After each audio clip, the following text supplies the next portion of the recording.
Yo siempre he sido muy terca. De hecho, en mi casa dicen que es más fácil cortarme la cabeza que quitarme una idea. Todo lo que me he propuesto en la vida lo he alcanzado.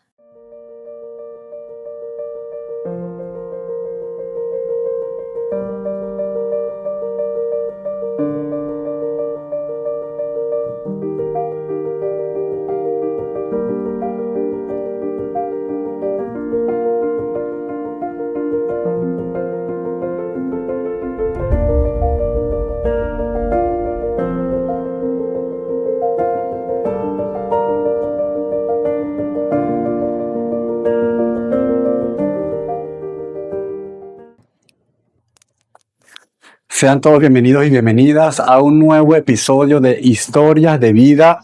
Es un podcast que está producido por la Dirección General de Gestión Comunicacional. Este podcast es una ventana abierta para conocer más de cerca a cada uno de los tanquistas que día a día ejercen su labor para seguir construyendo la universidad. Como siempre, los invitamos para conocer cada uno de los episodios a través de nuestras plataformas digitales, Uptanca Cecilio Acosta en YouTube y uptanca.oficial en Instagram.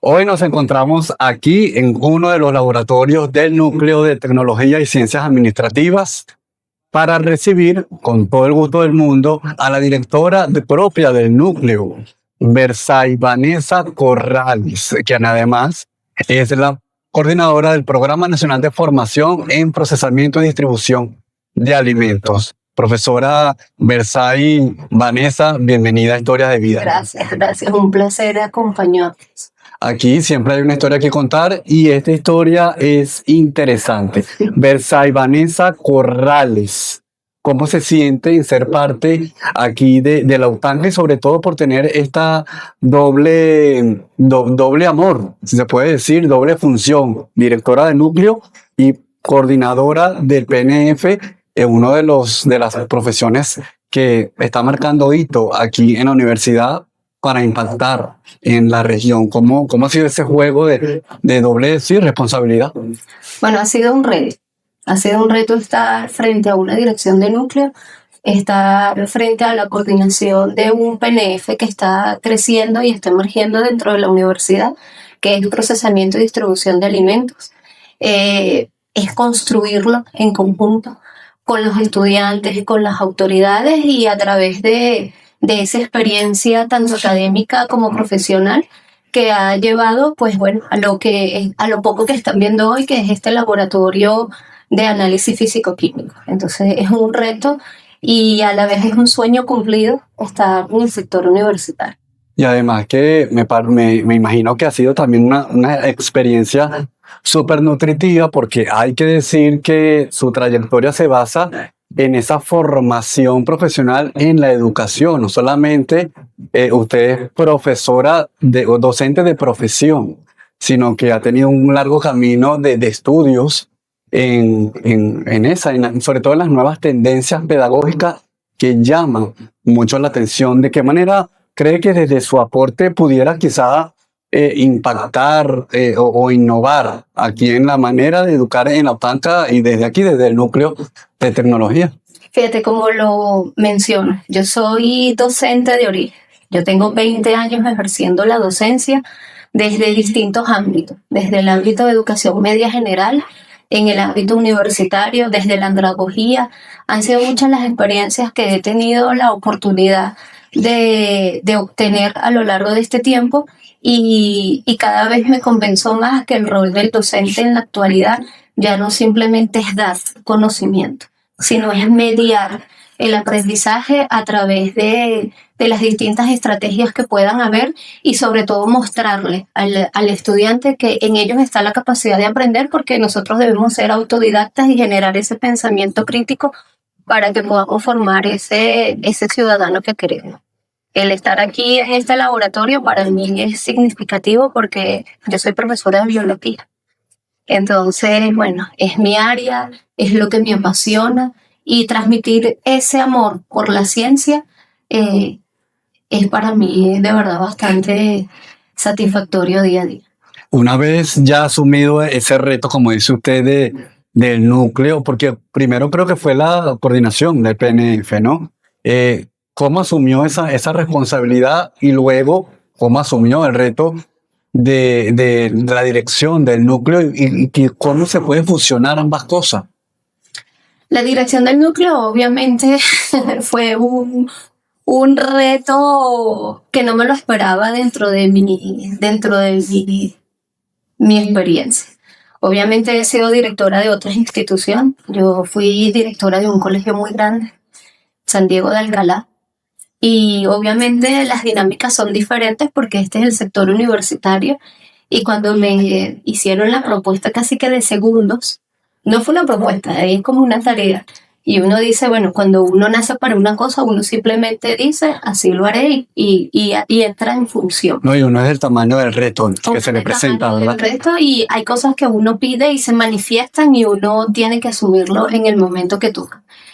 Creo que es promover ese liderazgo para fusionar todo lo que son las distintas coordinaciones que tiene el núcleo, informática, alimentos, administración, prevención, porque eso da un mayor de acción para liderar, para generar nuevas ideas y para que todo fluya en lo que es esa academia contextualizada desde la parte territorial que se promueve dentro de la universidad.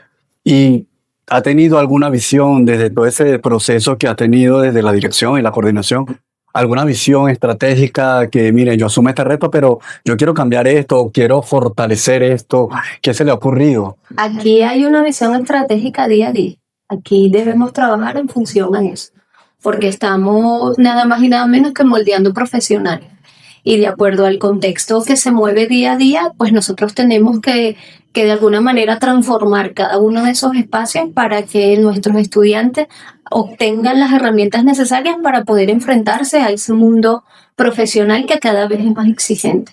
Entonces, en ese día a día siempre estoy repensando cómo podemos organizar, cómo podemos generar estrategias que hay que transformar desde lo pedagógico, desde ese accionar de los profes dentro del salón, que ya, como te dije, el profesor no es el que da, es el que media, porque hay tantas herramientas, la inteligencia artificial, la tecnología avanza día a día, que ya nuestros estudiantes no son los mismos de hace 20 años que yo recibía. Ahorita es un mundo totalmente distinto y sobre eso hay que actualizar. Una nueva generación. Totalmente, una nueva generación y nosotros como docentes no nos podemos quedar atrás. Al contrario, tenemos que ir en la vanguardia para poder de una u otra manera estar a ese nivel que es lo que los estudiantes requieren. Y hablando de vanguardia, se nota evidentemente que tiene esa vocación como docente, ¿no? Pero siempre quiso ser docente. Es decir, vamos a viajar hacia atrás, ¿verdad? Y vamos a hablar con esa niña Versailles Vanessa. ¿Qué decía? ¿Qué sentía? Fíjate que sí, siempre quise ser maestra y yo soy lo que quise ser. Yo desde niña, desde los 8 o 9 años, jugaba mucho a la maestra. Tenía mis alumnos imaginarios, tenía un teléfono que llamaba a los representantes. Sí. Sí, y tenía dos primitos, que ya ahorita obviamente son grandes, que siempre compartíamos y los juegos eran, yo era la maestra y yo tenía una pequeña pizarrita y los colocaba números, suma, y siempre era la maestra. Y bueno, y así fue pasando el tiempo y en medio, llego a 5º año, yo tenía un buen promedio. Y mi papá me decía, tienes que estudiar computación porque esa es la innovación. Y yo decía, no, pero yo quiero ser maestra. Por un momento quise ser doctora, pero después dije, no, ¿qué voy a hacer yo de doctora? Me fui por el tema de ser maestra y llegó el CNU, no sé si te acuerdas, que Sí, sí. de CNU había que colocar unas opciones y yo pregunto dónde se estudia para ser docente y muchos de mis profesores me decían, no, tú te tienes que ir por ingeniería, por otras cosas, porque tienes buen promedio. Pero era buena para los números. Sí. Por ahí sacaban la cuenta de que era una futura ingeniera, quizás. Exacto, pero bueno, al final de cuentas yo decidí colocar 3 opciones, que era el pedagógico de Caracas. Coloqué en primera opción biología, en segundo lugar química y luego coloqué ciencias de la tierra. Fue bastante complejo entrar al pedagógico de Caracas, la cual amo, es mi casa de estudio, la adoro, porque yo cuando tenía 15 años, que iba a hacerme la preinscripción, estaba justamente el 11 de abril, el puente Yaguno ardiendo, y yo dentro del Pedagógico de Caracas luchando para entregar mis papeles. Fue bastante complejo porque era el país ardiendo, por decirlo de una manera expresiva, y yo dentro del Pedagógico de Caracas con 15 años, mi mamá y yo no conocíamos Caracas, pero yo tenía que entregar mi carpeta, entregué mi carpeta, salí de ahí y a la hora estalló todo lo que por historia ya sabemos. Y bueno, después pasaron otros eventos que para no estar dentro del pedagógico, y cuando yo me vi en ese listado de 26 personas que salió mi nombre, Versa y Vanessa, pues imagínate toda la emoción que sentí. Ya tenía 16 años en ese momento. Y cuando empiezo en el pedagógico, mi primer semestre era el paro petrolero. Entonces, fíjate, sobre un montón de adversidades, yo inicié mi carrera, pero siempre he sido muy terca. De hecho, en mi casa dicen que es más fácil cortarme la cabeza que quitarme una idea. Todo lo que me he propuesto en la vida lo he alcanzado. Claro, ha sido con el apoyo obviamente de mi mamá, de mi papá o de mi papá, porque tengo dos papás. Uno hace poco dejó de estar en este plano, pero sigue, y de mi abuela y mi hermano. Ellos han sido mis pilares y bueno, aquí estoy. Pero siempre quise ser maestra, siempre. ¿Y qué tan importante es ese apoyo familiar? ¿Y qué tan importante es seguir esa corazonada? Porque no todo el mundo tiene quizá ese llamado a esa vocación siempre. Estaba clara, ¿no? De lo que quería hacer. Pero decirle a los padres, no quiero lo que tú quieres, quiero lo que yo quiero. ¿Cómo fue ese proceso y ese apoyo? ¿Qué tan importante fue para usted? Claro, sí, porque no era impositivo, sino es que como todo adolescente, uno no tiene claro qué es lo que quiere. Entonces siempre te juegan con el tema de que la carrera vale más por cuánto generas.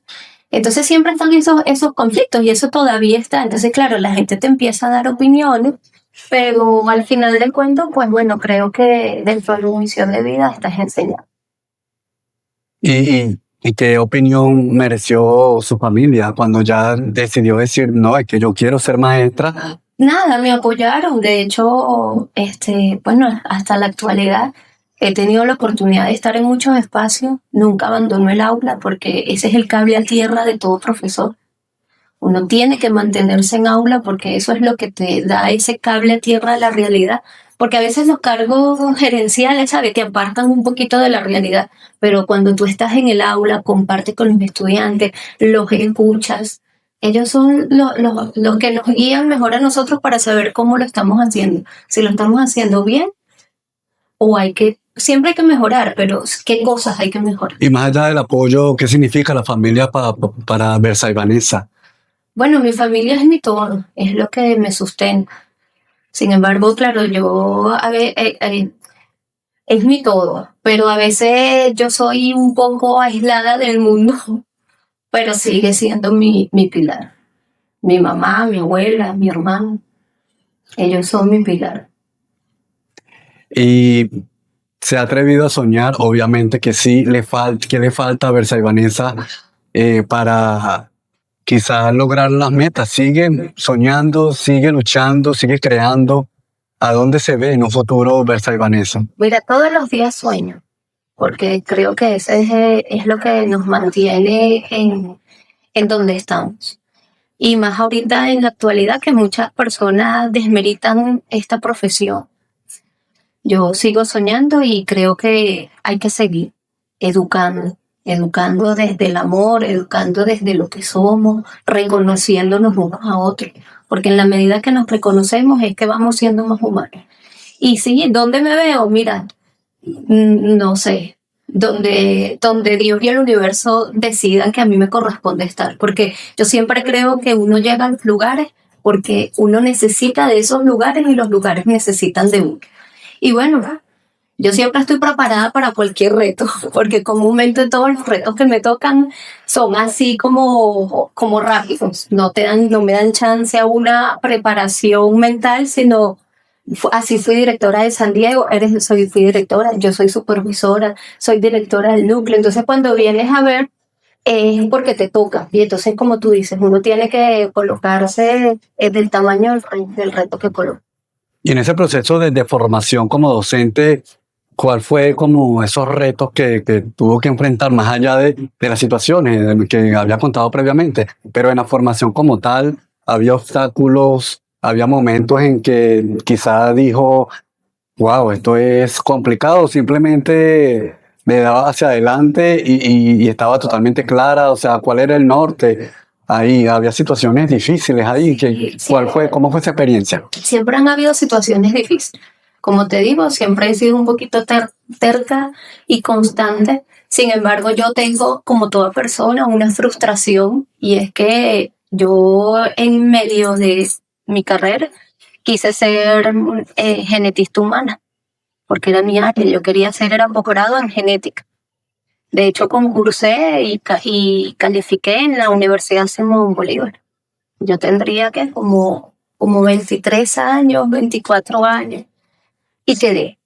Fue una experiencia bonita, pero también fue un poquito traumática porque como yo soy del pedagogo de Caracas, lo cual lo digo con todo orgullo, pues en esas universidades autónomas a veces te desmeritan porque no eres biólogo puro, no eres químico puro. ¿Me explico? Eres docente. Docente, pero yo soy de biología. Yo me quemé las pestañas estudiando una cantidad de materias de biología, ¿sabes?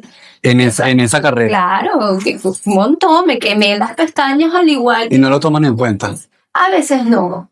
Entonces, en esa época, bueno, ingresé, quedé, pero hubo una situación que yo perdí la beca Fundayacucho. Y al perder la beca, yo fui becada Fundayacucho en el pregrado. Y cuando perdí la beca, pues bueno, ya quizás a lo mejor no fui un buen participante para una maestría de genética humana. Y bueno, se presentaron algunas situaciones donde yo decido desertar. Pero te digo, yo duré como 2 años con despecho moral porque me sentía frustrada porque yo quería ser genética. Pero ¿cuáles fueron esas situaciones que quizás la ayudó a tomar esa decisión de abandonar? ¿Qué tan...? Porque fíjate, en esa maestría, no hay relaciones marcadas. O sea, que una materia te limita a la otra. Cuando yo ingreso, me colocan en una materia que se llama biología molecular. Y se sobreentiende que a pesar de que no hay prerrelaciones y que yo sabía que había que hacer una nivelación, porque en todo momento uno siempre tiene que nivelarse, cuando yo ingreso habían 6 personas, pero las cuales eran la última materia que estaban viendo. Algunos trabajaban en el IBI, unos trabajaban en IDEA, que era un laboratorio de la central, si no me equivoco. Entonces imagínate, yo entrando a una primera materia de una maestría, ¿cómo me iba a nivelar en 3 meses o 2 meses? Pues de verdad era trimestral, con 6 personas que ya estaban terminando la maestría. O sea, fue como... Un choque. Fue un choque y de alguna manera siento que fue que me lo colocaron. Bueno, vamos a colocarle en esa materia para ver si, como para una manera así como dicen, un despido indirecto. Me explico. Aparte de eso, después entré en ese tiempo, en el 2007, si no me equivoco, en el Ministerio de Educación. Entonces entré ya titular, porque yo empecé a dar clases a los 19 años. Entonces, pues bueno, ya en ese momento que entré formalmente al ministerio, pues coloqué en una balanza. Me dedico a desgastarme en una maestría donde ni siquiera puedo trabajar, sino tengo que tener dedicación exclusiva, o tomo mi carrera de lo que estudié. Y bueno, lo hice y fíjate de dónde estoy. En su momento me sentí frustrada, pero bueno, creo que ese era el camino. Pero no te niego, me frustré muchísimo, porque a mí me gusta mucho la genética. De hecho, yo en la universidad hacía genética de cactus, porque amo los cactus. Entonces, ¿sabes? Yo quería por aquí. Sin embargo, ese proceso para seguir preparándose continuó, ¿no? Hizo una especialización en procesos de aprendizaje, ¿cierto? Sí. Y siguió avanzando hacia las nuevas tendencias pedagógicas y sigo, pero ¿cómo seguir en un camino y no abandonar esa espinita? Todavía tiene esa espina de la parte de genética. Sí, fíjate. ¿En algún momento le gustaría retomarlo? Sí, fíjate que la vida es una cosa seria. Siempre de alguna u otra forma, claro, tuve mi experiencia en la Simón Bolívar y en cuestión duré casi que el trimestre completo y todo lo demás. Y bueno, a veces uno, como te digo, estaba muchacha. tenía 22, 23 años, ¿sabes? Entonces ahí también jugaron muchas cosas y yo decidí, pues bueno, no vamos a forzar. Claro, después continúo, yo he estudiado, he hecho posgrado, estoy terminando una maestría, estoy haciendo otro posgrado, o sea, siempre estoy en esa búsqueda de, siempre ando buscando actualizarme porque hay que hacerlo. Y fíjate que la vida me da la oportunidad de estar en un programa que es la coordinación de alimentos, que aunque no es genética, es laboratorio, es ciencia, y por qué no soñar que la universidad en algún momento podamos hacer biotecnología en alimentos, y eso es ingeniería. Entonces, al final del cuento, estoy donde siempre quise estar. De alguna manera, ¿no? Sí. Sin abandonar esa espinita que me imagino que está ahí latente Sí. y que no está cerrada tampoco a cualquier oportunidad. Exactamente. Y eso es lo más importante. Sí. El hecho de uno estar abierto a esa vocación y a esa meta y seguir aprendiendo de todas las oportunidades que Dios le pone en el camino a uno de manera directa sin cambiar el rumbo, ¿no? El norte. Es así. Hablando de ese rol directivo, ¿qué nivel tiene de compromiso aquí en la Optanca, una vez ya siendo parte de esta gran familia, con esta función? O sea, ¿qué viene de aquí en adelante? Bueno, yo soy muy emocionada con las cosas que hago. A veces por allí en mi casa me dicen que exagero un poquito porque cuando adquiero un compromiso con lo que sea a nivel directivo de clase, yo lo asumo porque bueno, yo todo lo que soy se lo debo a mi carrera.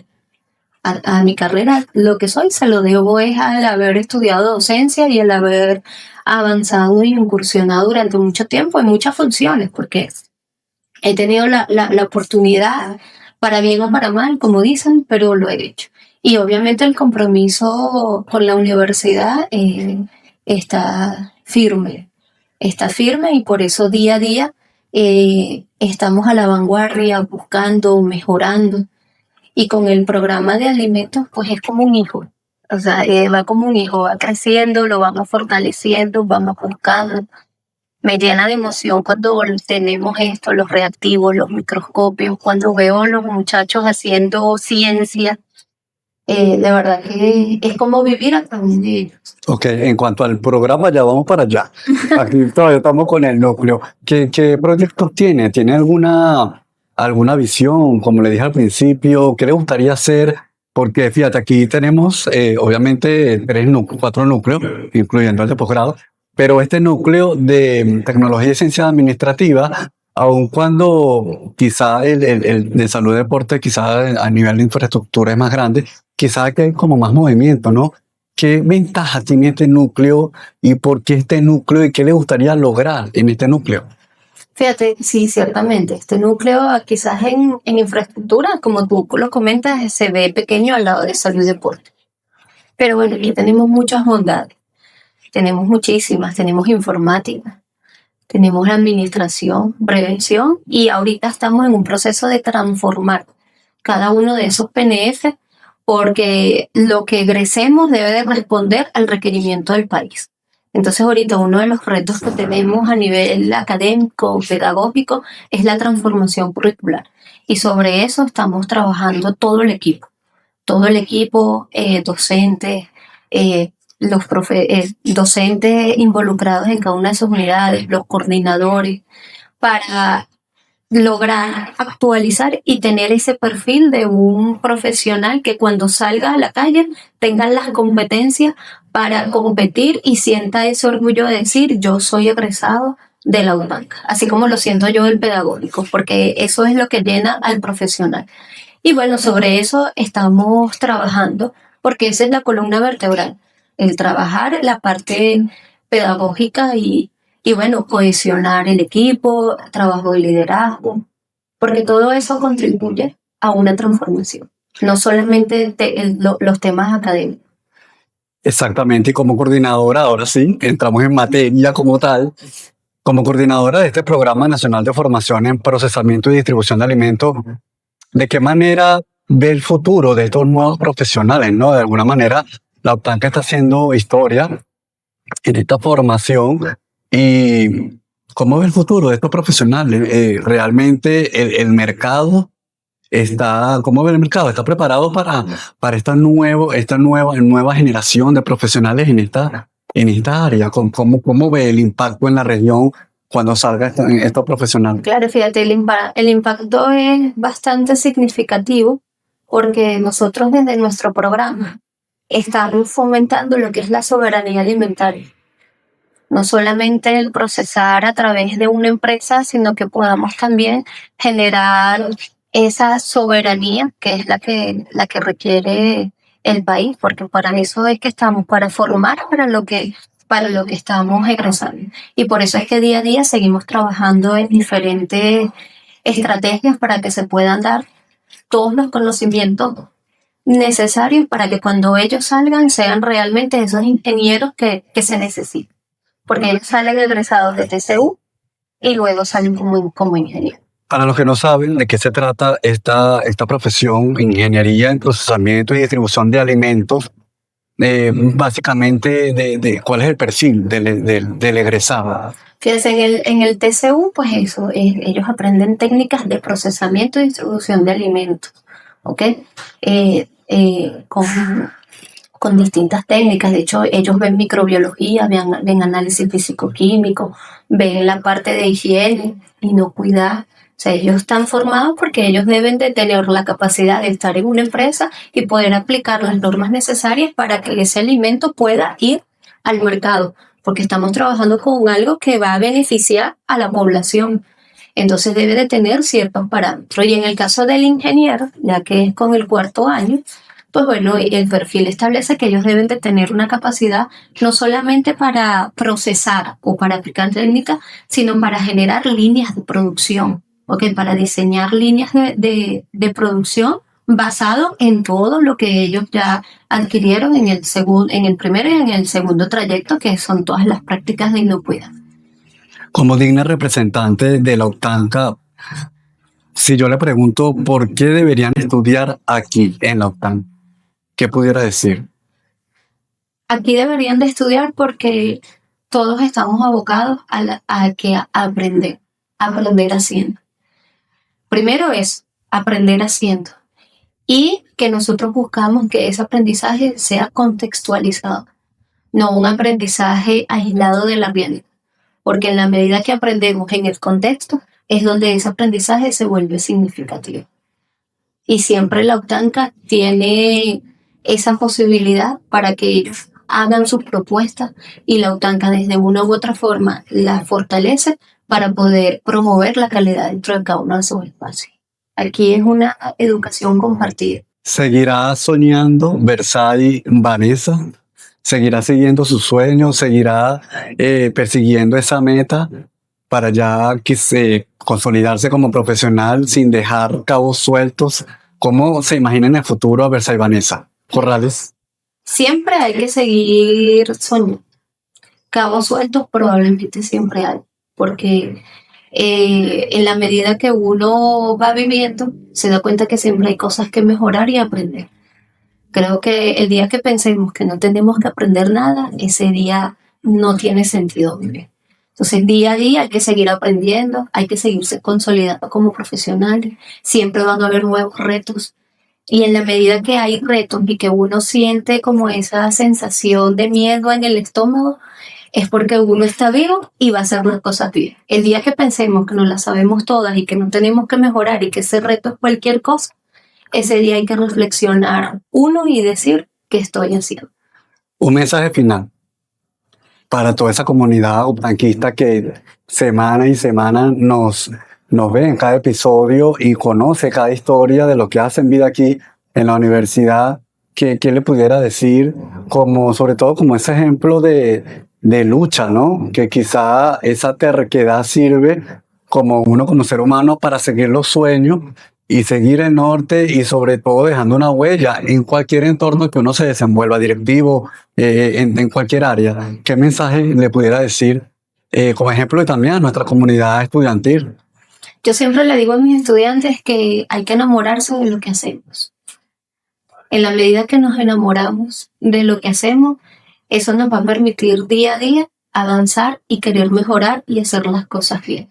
Por eso desde mi experiencia me ha funcionado de alguna manera sentir este amor por mi profesión. Y en esa medida he intentado hacer lo mejor que he podido. Me he equivocado, somos humanos. Pero para mí, esa es como la clave. Enamorarnos de la carrera que tenemos, porque todos los días nos vamos a levantar a hacer eso. No hay ex abogado ni ex docente. Uno toda la vida será la profesión que decide. Que la ejerga o no, que se haga uno la ejerga o no, eso va a ser.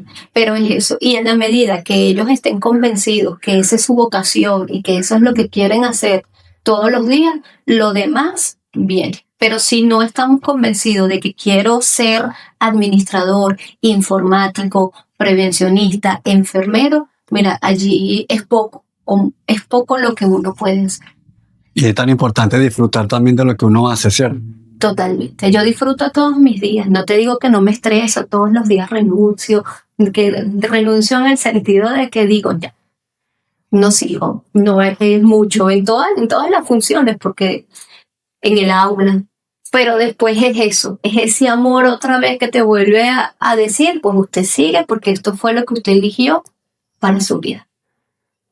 ¿Cómo le gustaría que la recordaran en la UTANCA? Bueno, fíjate que es gracioso. A mí en la UTANCA, por ahí muchos me ven como una alumna porque me confunden entre los pasillos. Porque bueno, también ha sido una anécdota toda mi vida. A veces cuando dicen, ella es la directora, ella, sí, yo también. Entonces, bueno, siempre, ¿cómo me gustaría que me recordaran? Como bueno, quizás como una docente. Como una docente que quiera aportar para que se transforme no solo la UTANCA, sino el país. Todo un gusto haber recibido aquí y además un honor a la directora del Núcleo de Tecnología y Ciencias Administrativas y además coordinadora del Programa Nacional de Formación en Ingeniería de Procesamiento y Distribución de Alimentos, Bersay Vanessa Corrales. Muchísimas gracias por ser parte también de otra historia más de nuestro podcast Historias de Vida, producido por todo el talento de la Dirección General de Gestión Comunicacional de la UTANCA. Pueden disfrutar cada episodio, como se lo dije al principio, en nuestras plataformas digitales, UTANCA Cecilio Acosta en YouTube y UTANCA.oficial en Instagram. Muchísimas gracias. Gracias a ti.